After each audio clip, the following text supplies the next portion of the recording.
Ei, me fala uma coisa, você sabe a diferença entre religião e espiritualidade? Você já ouviu falar em espiritualidade holística? Será que ela tem a capacidade de interferir na minha vida? Se ela interferir, é para o bem ou para o mal? Essas e outras questões serão respondidas nesta videoaula, então não percam!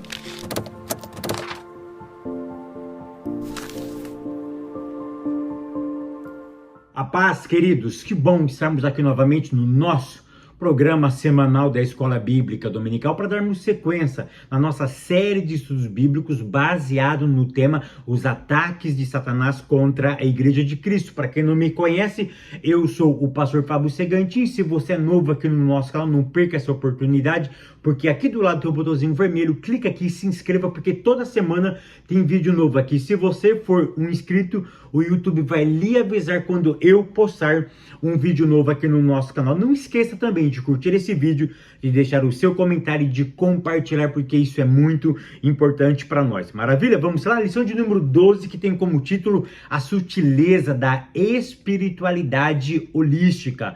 A leitura bíblica em classe se encontra no Evangelho de João, capítulo 14, do verso 4 até o verso de número 6. E hoje nós vamos falar um pouquinho sobre essa diferença entre religião e espiritualidade. Observa que o tema da nossa aula é a sutileza da espiritualidade holística. E não é da religião holística. Religião é uma coisa e espiritualidade é outra coisa completamente diferente. Fábio, então qual é a diferença entre espiritualidade e religião? De forma simples, rápida e objetiva. Religião é tudo aquilo que envolve um modelo, uma forma, um rito, tem que ter um método. Por exemplo, eu vou simplificar. Vamos orar? A oração não é da religião, é da espiritualidade. Mas como que eu devo orar? É a religião que coloca o método. É a religião que vai falar para mim como que eu devo orar. Então eu tenho que orar é de joelho? É deitado? É sentado? É com a cabeça coberta? É com um talite? É com um quipá? Como que eu oro?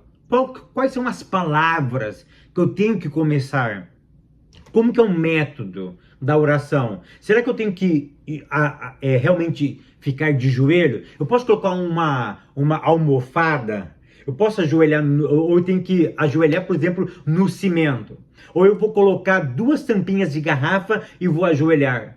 Será que eu tenho que orar, por exemplo, e me autoflagelar? Ou seja, a oração é a espiritualidade, tá? Não pertence a uma religião.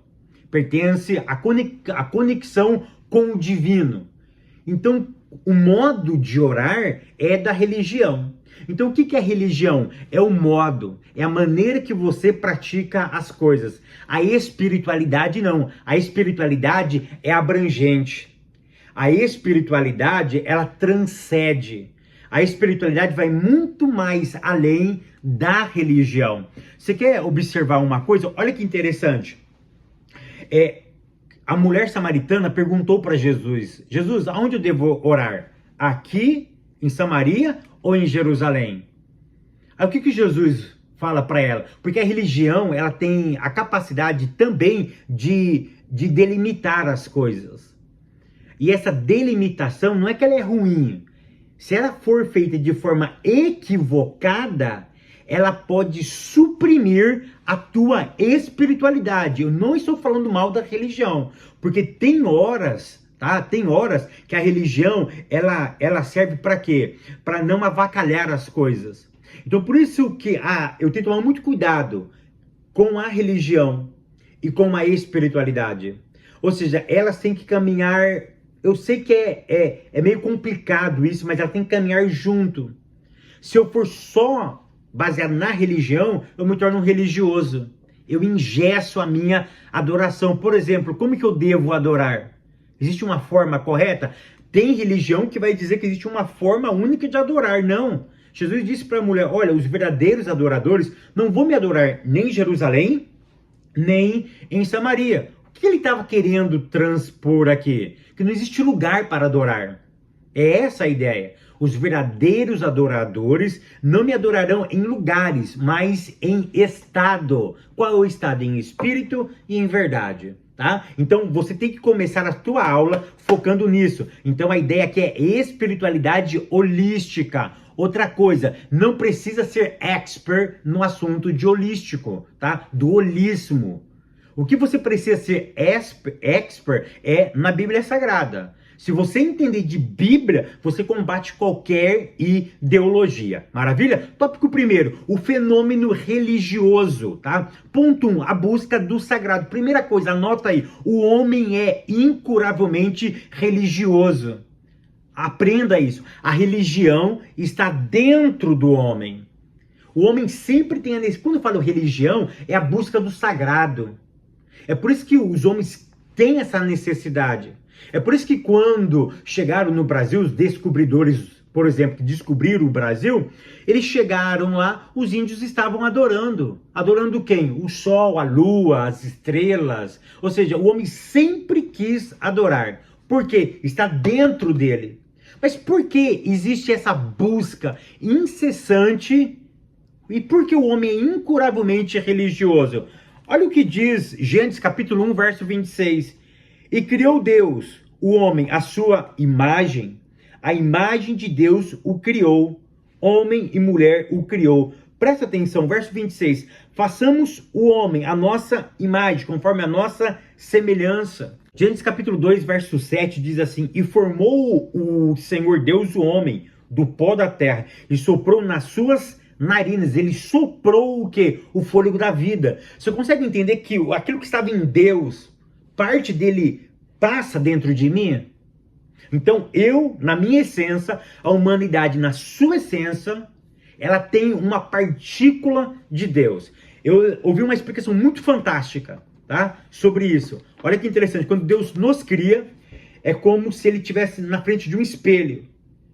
E ele dissesse, olha, eu vou criar você a minha imagem. E de repente aquele espelho quebra. E aquele espelho se espedaça. E aí você pega um pedaço do espelho. E aquele pedacinho sou eu. Ou seja, existe uma fagulha. A cultura judaica diz que existe uma fagulha de Deus dentro de todo ser humano. De todo ser humano. Até um ser humano que nunca vai se reconectar com o eterno, ele tem uma fagulha de Deus dentro dele. Porque o texto me afirma isso. Tá bom? Então existe essa busca incessante pelo sagrado. Isso se perdeu na onde? No Éden. Quando Adão peca, Deus vai visitar Adão novamente e aquilo se perdeu dentro do jardim do Éden. Ponto 2. Deus e os deuses, tá? Querido, o que você precisa entender é o seguinte, que todo homem, ele tem um Deus ou ele tem deuses. Todo ser humano. Todo ser humano, até um ateu. Fala, mas um ateu? Claro. O ateu, ele precisa ter uma crença, ele precisa ter uma religião. E qual é a religião de um ateu, por exemplo? É ele mesmo. É o próprio homem. Porque se o homem passa a ser o centro do universo, então ele acaba sendo uma divindade. Eu resolvo todos os meus problemas. Eu sou a causa e eu sou a solução para os meus próprios problemas. Tudo está dentro de mim. Então eu sou o modelo dessa solução. Eu passo a me endeusar. Você consegue entender que todo... Porque se o homem perde essa fagulha, lá no Éden, ele precisa buscar. E se ele não busca fora, ele busca dentro dele. Você pegou a ideia? Se eu não busco fora, eu busco dentro. Então, até um ateu precisa ter a sua própria religiosidade ou a sua própria espiritualidade, tá? Espiritualidade é muito mais abrangente, essa busca por alguma coisa, por preencher esse vazio. E às vezes ele busca dentro dele, tá? Dentro dele mesmo. Tópico segundo, a espiritualidade humana, a espiritualidade humana, não é religião.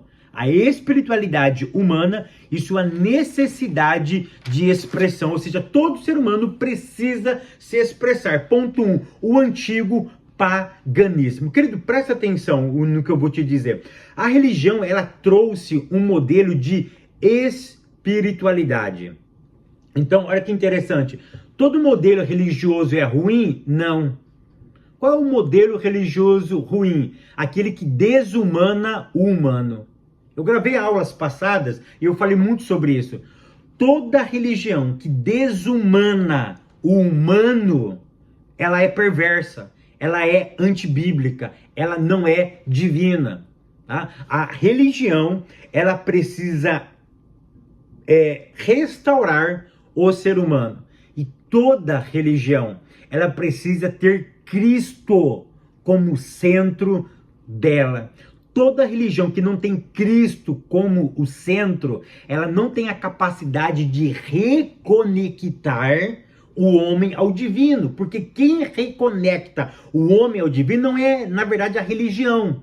É o próprio Cristo. Tá? Então, isso que nós precisamos entender. Ponto 2. O misticismo oriental. Querido, preste atenção.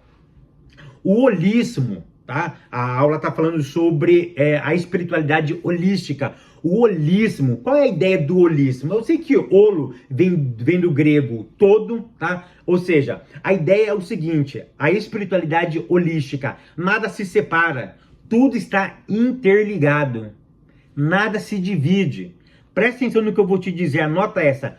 Tudo está em todos e todos estão em tudo. Ou seja, tudo é uma conexão. Eu estou conectado com o ar, com a água, com a terra. Ou seja, a terra está conectada comigo. Eu estou conectado com a água conectado com a terra conectada com o ar. Ou seja, tudo está interligado. Ou seja, nada se divide. O problema do holismo é que ele tenta... A ideia dele é não separar de forma alguma. Ele não trata os elementos na sua essência separados. Ele tenta unir tudo isso. Ou seja, então se ele não divide, então ele passa a dizer que não existe hierarquia, que não existe criador e criatura. É esse o problema. Nós precisamos dividir as coisas. Nós precisamos entender que existe um ser supremo que criou o universo, que me criou. Ele não me controla, mas ele me orienta.